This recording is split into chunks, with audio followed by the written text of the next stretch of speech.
Hello, this is Ankh of Life coming to you out with another video. That's my introduction. I don't know what else to say. I'm gonna have to just switch it up because y'all get tired of it and stop watching. But I just wanted to speak today a little about my background. Um, I feel, if someone has a YouTube channel, it's important that we properly introduce ourselves, and I'm not perfect, so I should have done this at the beginning, but it's never too late. So I'm just going to introduce myself to you all.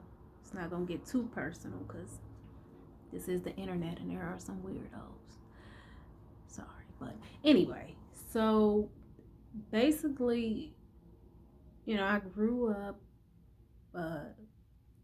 in an impoverished neighborhood, and people they say, well, it was a impoverished neighborhood, but my mother and father were always around. My parents, they were married for 42 years. My father passed, it'll be 3 years in April.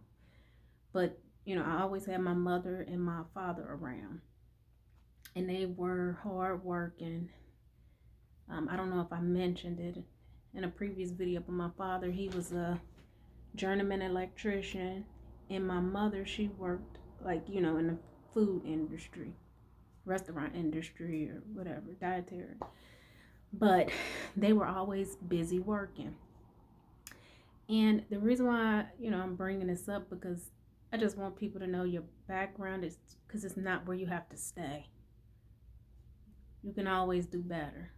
But anyway, let's get back to the topic. So, I went to public school, and when I graduated from high school, there were only 52 graduates.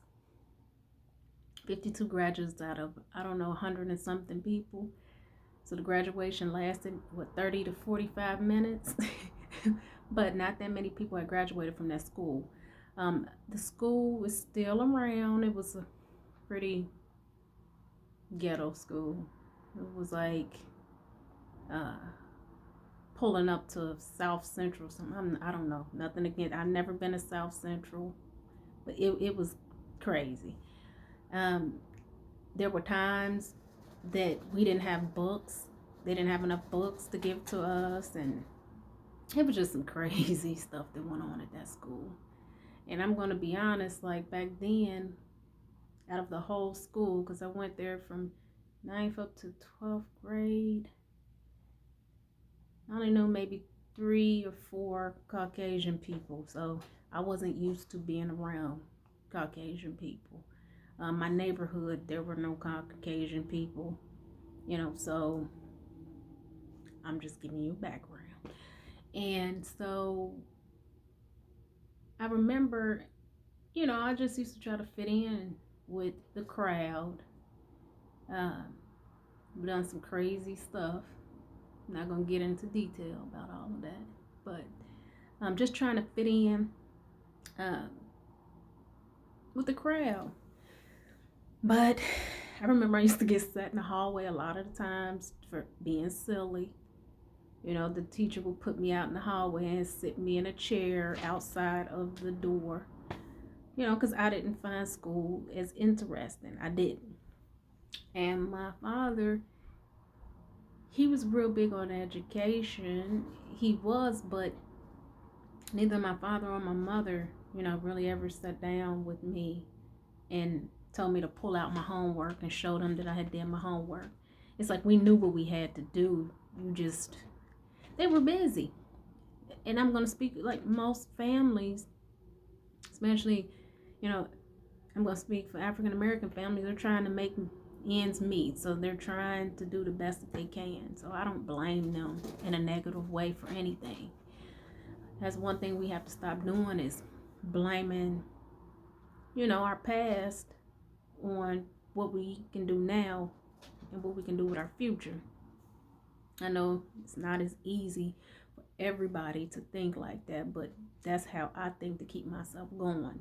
You can't blame what you are currently capable of doing yourself on your past. Again, that's just my perspective. Everyone doesn't think the same. But anyway, I remember, I used to just do stupid stuff in class and act silly. And I remember one day, one of my typing teacher, she called me an imbecile. And I remember going home to look it up to see what imbecile meant. And it meant a stupid person. So, that really bothered me. That really bothered me. I'm like, I'm not stupid, whatever. Anyway, I had, some teachers that say, you'll never make it through college. And keep in mind, these were predominantly African American teachers, and I'm not coming for you all, but I'm saying what you say, it does affect children. So you need to watch what environment your children are in as far as their school. Make sure they're going to a good school, because what I'll say is that not everyone is resilient. Everyone can't bounce back right away. So some things may affect, how a person views life from hearing adults speak to them in a negative way. That's all I'm saying. But I guess that's enough. I guess I'll say I did. I worked in the restaurant industry. I worked in the banking industry. This is before I had any education, as far as furthering my education outside of high school. And I just noticed to where I would work there for years. Like, I worked at a bank for like 7 years. I went from making $8 to begin with. And that shows you how much inflation and how it's like when I first got out of high school. I'm not even going to mention that. But anyway, that was back then. I was making like $8, and I moved out of my parents' house at 18. I was able to get my own apartment and everything. But I stayed at that place for 6 years. And when I left there, I was only making $12. And keeping in mind, I'm not going to make this long. Where I'm going is, you have to do something. It's a different era now anyway. You can no longer depend on factory jobs or just going to, without, just having high school education and thinking that you are going to make any money to where you are going to be able to live a comfortable life on. And I'm saying that is because it's just a reality now. I know back in my mother and my father's days, when they were younger or, in their 20s and stuff, you can go get a factory job and retire from there with a good pension and everything. It's not the same. It's not the same now. Right now, they're making everything self-checkout, so you're doing all of that yourself. There's not, I'll say probably in the next 5 to 10 years, we won't need any cashiers. We won't need any cashiers. You see how all these big tech companies are laying people off. They're making it to where these computers, everything is going smart, and they're not going to need us anymore. They're not going to need us humans to do anything. So you have to think fast about what you are going to do with your life as far as making money.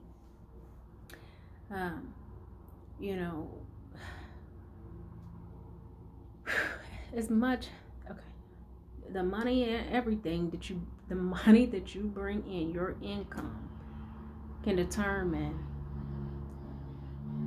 how well you can live your life. But this current course that I'm taking is talking about vulnerable populations of people, and vulnerable populations are minorities, the elderly, um, homeless people, and there may be some others that are thrown in their children, because children are considered vulnerable because they rely on their care from their providers, from their guardians. Uh, you know, there was a video that I have watched because with those African American women, I think I'm jumping around, but anyway, I'm gonna keep going with this. With African American women, uh, the infant mortality rate is high. No matter at what income level you have as far as your financial status.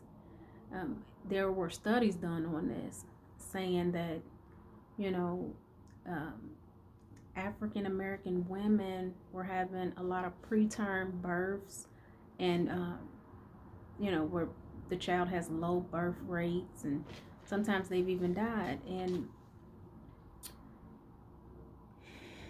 they were doing a study, of people who didn't make that much money, which were low income, and women of color who were educated and lived in, healthy environments, and were able to access healthy foods and everything. And their children still came out, their infants, babies, came out preterm or, preemies. Yeah.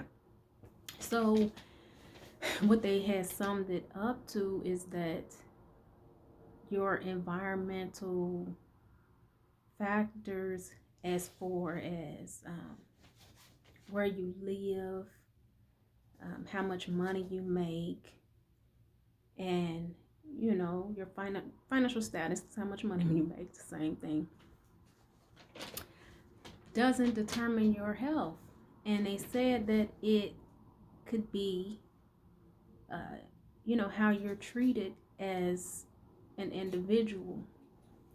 So this attorney that they were following, she had mentioned, and this documentary is called When the Barrel Breaks. I do not know the author, but I'm telling you that because I don't know exactly. I should have got that information. I know it's copyrighted. I'm not trying to use your information. The person who wrote the documentary, I'm not trying to use your information. Okay? But basically, it was following this attorney, and she was showing where she lived in a nice neighborhood, and she was able to access healthy foods and everything, but she still ended up having a preterm child. And they said that African Americans, as far as health disparities, we do not, even though with our financial status, as far as you making more, that doesn't mean that you are going to receive better care. Doesn't mean you're going to receive better care. Does not mean that you're going to have better health outcomes. And that shocked me, because me being an African American female, I'm like, we always think the more education that you have, the better off you'll be as far as health wise. But what people do not understand is that we do experience more stressors than any other population. I can't speak for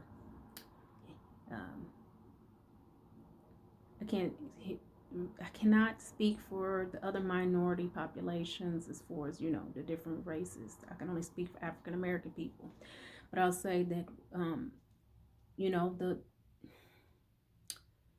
just the everyday thought in the back of your mind is of being discriminated against. And I'm not going to say that I go around thinking about it every day, but it's something that exists. And for anyone to sit up and say that racism doesn't exist, they're lying. They continuously talk about how, African American people, both men and women, make less than their counterparts. their Caucasian counterparts. So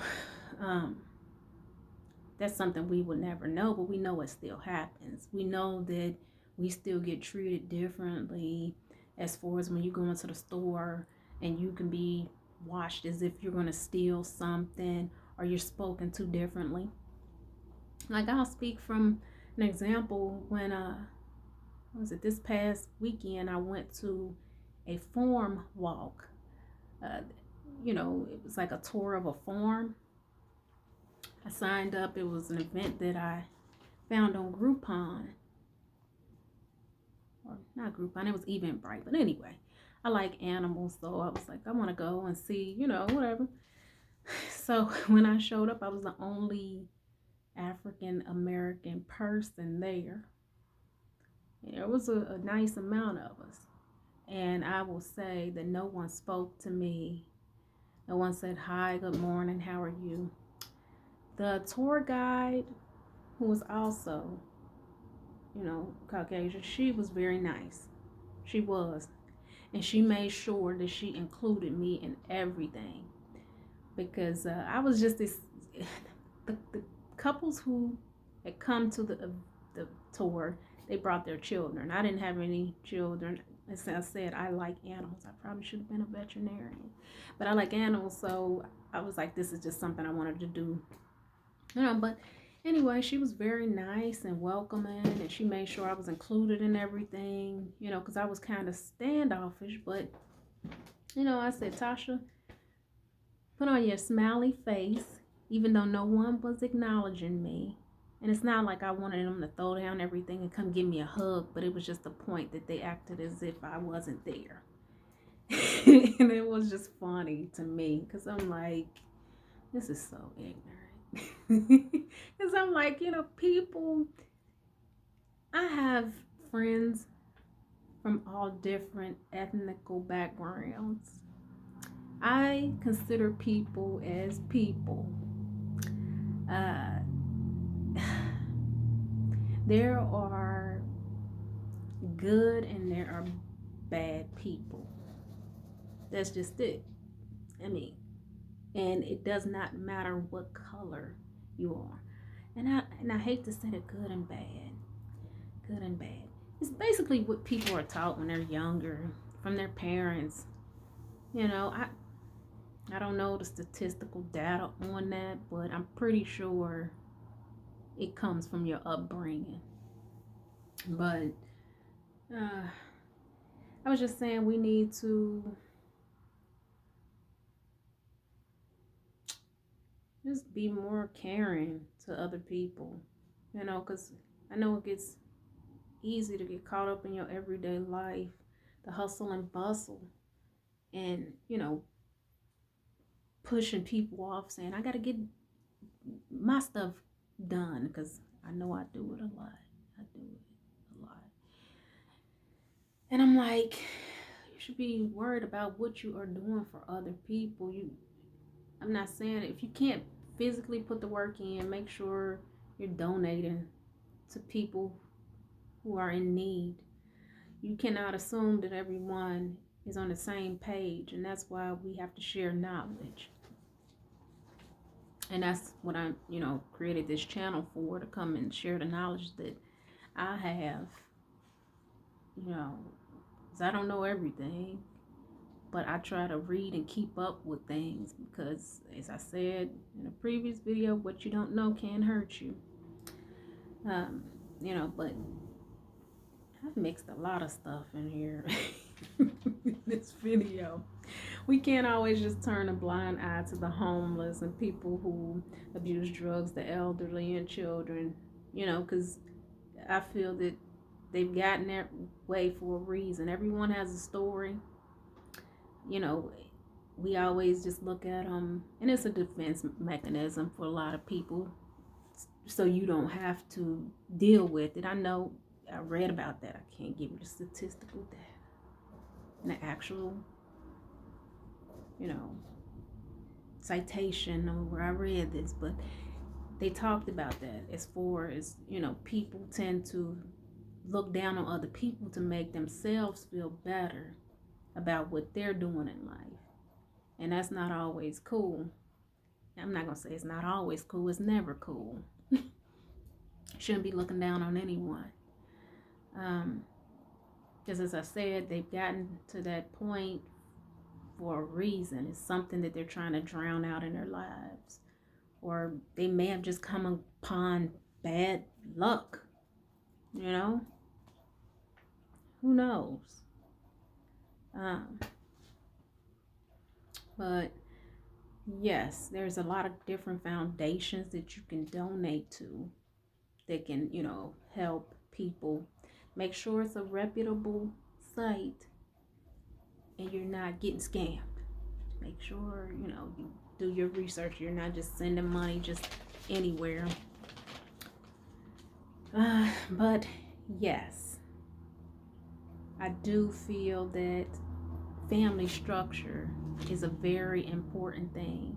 And sometimes we can't help, what happens as far as people getting divorced, this, that, and the other. But I would say that having my mother and father around in my life, even though I did not excel as, like quickly, because again, at this age that I'm at, there's some people that's doing a lot more than I am, and they're half my age. Kudos to them, but we all are going through different things in our lives, so don't judge. And again, I had to come with this video because I'm like, I don't want people to think I'm judging them. I don't know, I am an overthinker. I am a Virgo, and we tend to think a lot. And I just had to come to you all with this video. I'm going to say, have a great rest of your day. Thanks for watching. And please like, which is the little thumbs up button at the bottom left hand corner. Subscribe and share the video. Thank you.